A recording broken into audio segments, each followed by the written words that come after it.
Y bueno, esto es por el lado de los peques, por el lado de los más pequeños de la casa. Pero, ¿qué pasa entonces con los adolescentes? Ahí viene otro conflicto fuerte, ¿no? Porque tenemos conflictos con los pequeñitos en una cierta etapa, después entran en una etapa así como de calmita, y cuando llegan a la adolescencia, wow, el caos se vuelve a desatar otra vez. Entonces, los adultos se desesperan muchísimo con los adolescentes, y parece que más con los adolescentes que con los niños.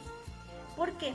Pues porque al verlos más grandes, al verlos más altos, no sé, al poder platicar ya más con ellos, podríamos pensar que entienden, que ya entienden. Dices, ya no estás chiquito, tú ya entiendes, tú ya sabes. Es lo primero que nos viene a la mente a los adultos. Pero déjenme decirles que no es así. Los adolescentes también por eso se llaman adolescentes, porque adolecen, carecen de muchas cosas que nosotros como adultos poseemos. Entonces por eso se llegan a tener tantos problemas. Uno puede pensar, como ya está más grande, ya está adolescente, ya está más cercano a poseer este pensamiento hipotético deductivo, ¿no? A analizar y todo.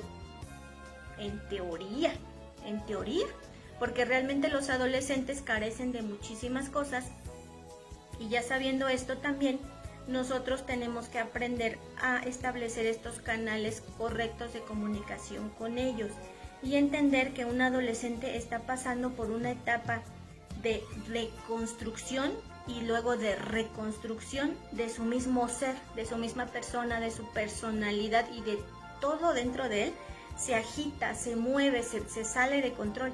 Entonces debemos tener esto muy en cuenta al momento de relacionarnos con los adolescentes, al momento de hablarles, de tratar de comprenderles, de escucharles, porque están viviendo una etapa de cambios tremendamente fuertes y que están sucediendo al mismo tiempo en muchas esferas distintas de ellos, en lo fisiológico, en lo emocional, en lo racional, en lo social, en lo escolar, en lo familiar. Entonces para ellos es como un caos, es devastador para ellos. Y encima de eso, a veces nosotros como adultos estamos con entiende, tú ya eres más grande, tú ya es esto, tú ya piensa. Entonces para ellos es saturarles su cabeza, saturarlos de emociones y de pensamientos que no pueden procesar, porque están viviendo justamente una etapa muy difícil de cambios, y no solamente de este tipo de cambios, sino de cambios químicos dentro del cerebro. Este desarrollo cognitivo para ellos se vuelve más fuerte porque la química cerebral se encuentra completamente desbalanceada. Entonces tenemos nosotros también que armarnos de mucha paciencia y tratar de comprender que la etapa por la que pasan los adolescentes es muy dura. Y sí, tenemos que entender que nuestros adolescentes, nuestros chavos, están pasando por una etapa de ajuste muy, muy fuerte. Y no están sensibles, están hipersensibles, lo que les sigue. Están completamente susceptibles a todos estos cambios que están sucediéndoles, ¿no? Y en ellos predomina lo emocional y no lo racional. Al contrario de lo que podríamos pensar, no, pues ya está grande y ya razona y ya entiende. Pues no, señoras y señores, no, porque a los adolescentes los dominan las emociones y sobrepasan a la razón, precisamente por lo que les acabo de decir, que están en cambios bastante fuertes y que su química cerebral también está desbalanceada y está alterada. En ellos no reina la razón, sino la impulsividad. La impulsividad es lo que a ellos los domina. Y es difícil, muy difícil para un adolescente mantenerse en control. El autocontrol para ellos es algo que realmente uno les pide y es pues casi imposible de lograr por la etapa en la que se encuentran. ¿Y por qué? ¿Por qué les sucede esto? Porque también debemos tomar en cuenta esto que les voy a decir, estas cosas que son muy importantes y de las que casi nadie habla, nadie les menciona, pero hay que hablarlas y hay que decirlas porque es importante para tener una buena crianza con nuestros familiares, con nuestros adolescentes y un buen canal de comunicación. Ellos se sienten mal porque están pasando también por un proceso de duelo. Sí, los adolescentes pasan por procesos de duelo bastante fuertes y en muchos sentidos. ¿Por qué? Porque están perdiendo el cuerpo primero. Están perdiendo su cuerpo infantil. Y sí, al estar perdiendo su cuerpo de niños, su cuerpo con el que ellos habitaron y convivieron por tantos años, con el que se sentían cómodos, y de repente estarse descubriendo en un cuerpo nuevo, empezar a desarrollar todo lo que viene con la adolescencia, con los cambios de voz, la barba, los vellos, los pechos, las caderas, todo esto, a ellos los hace sentir mal y los hace sentir incómodos, aunque ellos en este momento no lo alcancen a ver de una manera consciente, sino inconsciente. Simplemente es una incomodidad y una tristeza y una furia y un dolor. Es un duelo bastante fuerte para ellos y a veces no saben ni siquiera lo que les está pasando. Entonces, como adultos tenemos que tener mucha paciencia en ese sentido. Esa es una de las pérdidas. Otra de las pérdidas es el duelo que pasan por la pérdida de sus padres infantiles. ¿Qué quiere decir esto?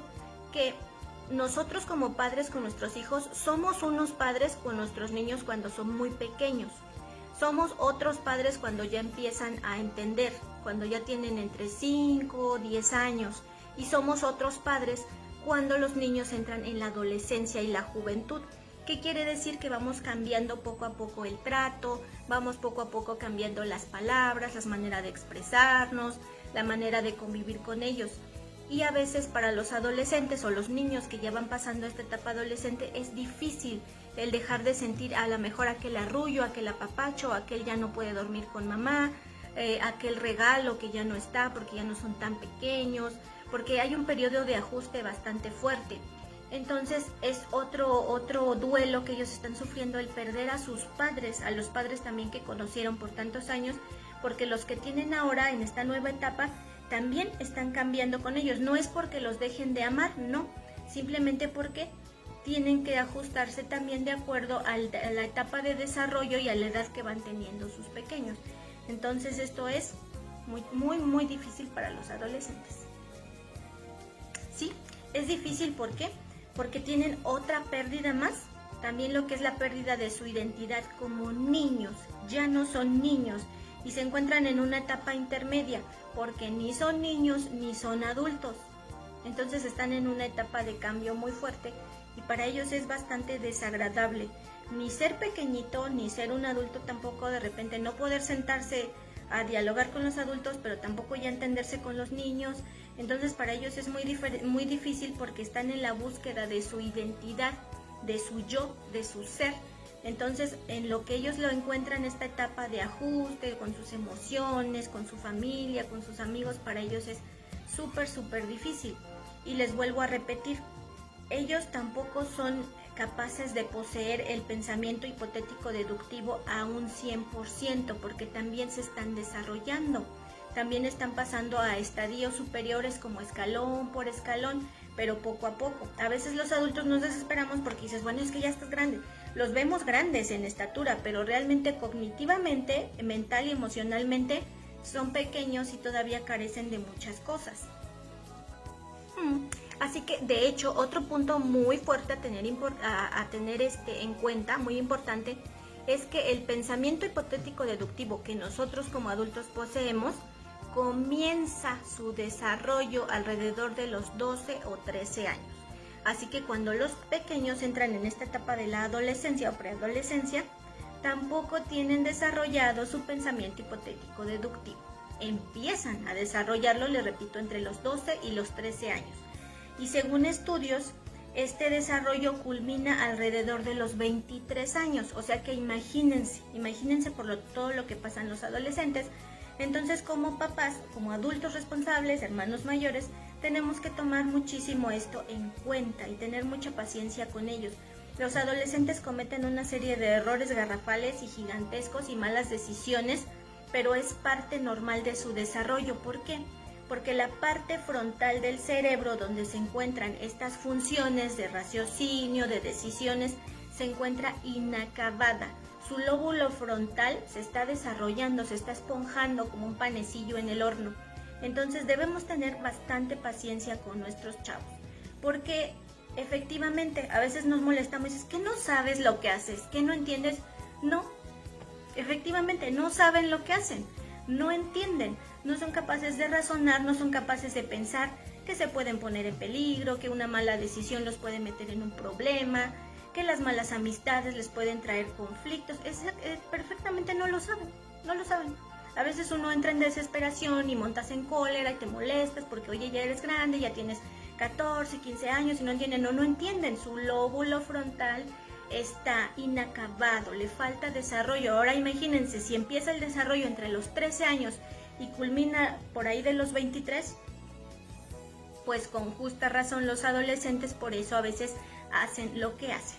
Pero nosotros como adultos para eso estamos allí, para ellos, para apoyarles, para comunicarnos de manera correcta con ellos. Pero antes de pasar a cuáles son los canales correctos de comunicación, cuáles son las palabras que tenemos que utilizar, cuáles sí, cuáles no, es muy importante, para mí era muy importante dejar en claro esto, cómo funciona la mente de los pequeños y de los adolescentes, para que comencemos a tener más paciencia, comencemos a entenderlos, a comprenderlos, que ellos también están pasando por etapas muy duras y muy difíciles. Y déjenme decirle que hay muchas personas que llegan a los 23 o hasta más y no acaban de desarrollar esta parte del lóbulo frontal del cerebro, ¿no? Entonces hay veces que vemos gente adulta que comete cada locura, cada error, pero tampoco, igual hay muchos que desgraciadamente no llegan a desarrollar al 100% esta parte y no llegan a alcanzar al 100% su pensamiento hipotético deductivo. Así que si un adulto la riega, si un adulto mete las patotas, un adulto se equivoca, pues con más razón lo hace un niño y un adolescente. Ahora sí, ya dicho todo esto de cómo funciona la mente de los pequeños, para poder comunicarnos con los más chiquitines, es recomendable que nosotros nos basemos en las emociones, en las expresiones faciales y en las sensaciones, porque es un lenguaje que los más pequeños pueden comprender, a diferencia de los adultos. Cuando tú quieres comunicarte con un niño pequeño, obviamente ya como les dije, tenemos que tener bien claro en la cabeza que entienden pocas palabras, así que debemos también ser breves para hablar con ellos. No podemos dirigirnos a un niño pequeño y hablarle por horas y horas para que entienda, o regañarlo porque no nos va a entender nada, porque también los lapsos de atención que tienen los pequeños van de minutos. Entre más pequeños sean, te ponen atención entre 1 y 3 minutos. Entre más grandes sean, te ponen atención entre 3 y 6 minutos. Si ya les hablas más de ese tiempo, ya no te están escuchando y ya no te están poniendo atención, entonces tú ya estás hablando como un loco, desperdiciando tu saliva y tu tiempo. Así que también tenemos que tomar en cuenta la edad que tienen, escoger las palabras correctas y el tiempo en el que se las vamos a decir. En este caso, con los más pequeños, les repito que lo más recomendable es basarnos a las emociones y a las expresiones faciales para hablar con ellos. A decirles, ay no, porque eso quema, se siente, uy, bien feo, es horrible. No, y siempre parece locura, ¿no? Parece muy bobo, pero es no, sí. ¡Oh! Y tener siempre en cuenta esto, porque de esta manera los niños pueden entender. A partir de las emociones, las expresiones de sorpresa, de miedo, de furia, de negar, de asentir, todo esto es lo que ellos pueden entender. El quema, duele, lastima, hace frío, hace calor, tengo hambre. A partir de todo esto, ellos pueden aprender. Entonces, es lo que nosotros tenemos que hacer para comunicarnos con un pequeño. Y sobre todo las emociones.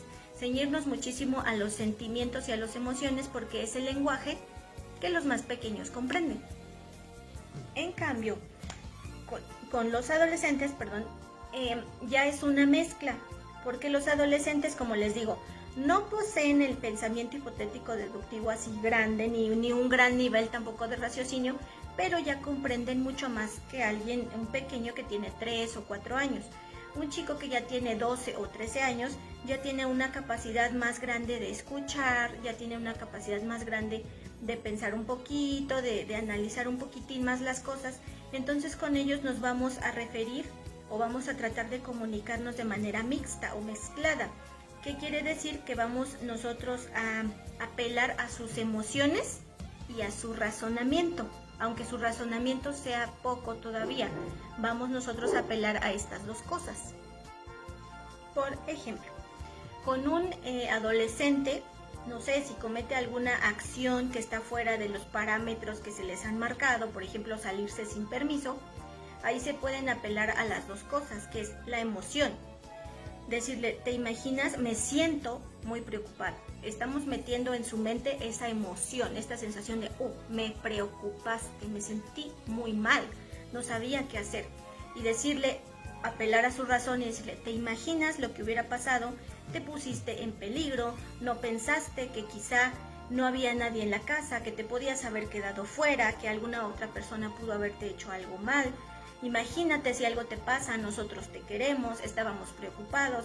Entonces, con los adolescentes ya podemos nosotros entablar una plática un poquito más fluida, un poquito más racional, entre comillas, de acuerdo a la edad que tienen, pero ya somos capaces de entendernos con ellos más y se nos damos cuenta cómo apelamos tanto a sus emociones como a su razonamiento. Diferente a los más pequeños. A los pequeños únicamente nos vamos a ceñir a las emociones, a las expresiones faciales y a las sensaciones que dejan las experiencias en su cuerpo, como el hace frío, ponte suéter porque se siente frío, y nos tocamos el cuerpo y ellos enseguida su mente relaciona que el suéter te cubre del frío, ¿no?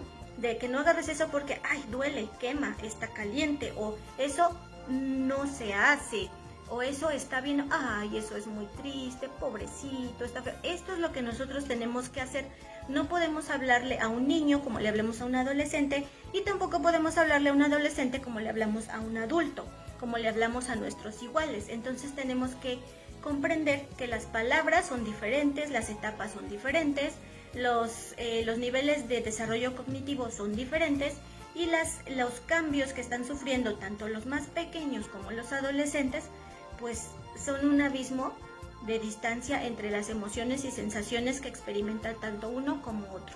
Y debemos tener esto siempre en cuenta para poder establecer justamente estos canales correctos de comunicación y entenderlos y escoger las palabras correctas para poder pedirles o decirles las cosas.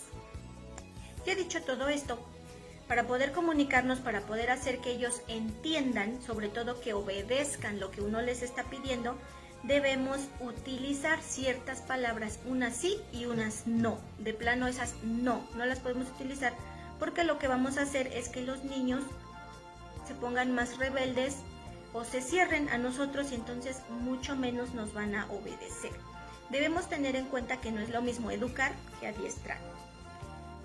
Adiestrar, ¿qué es?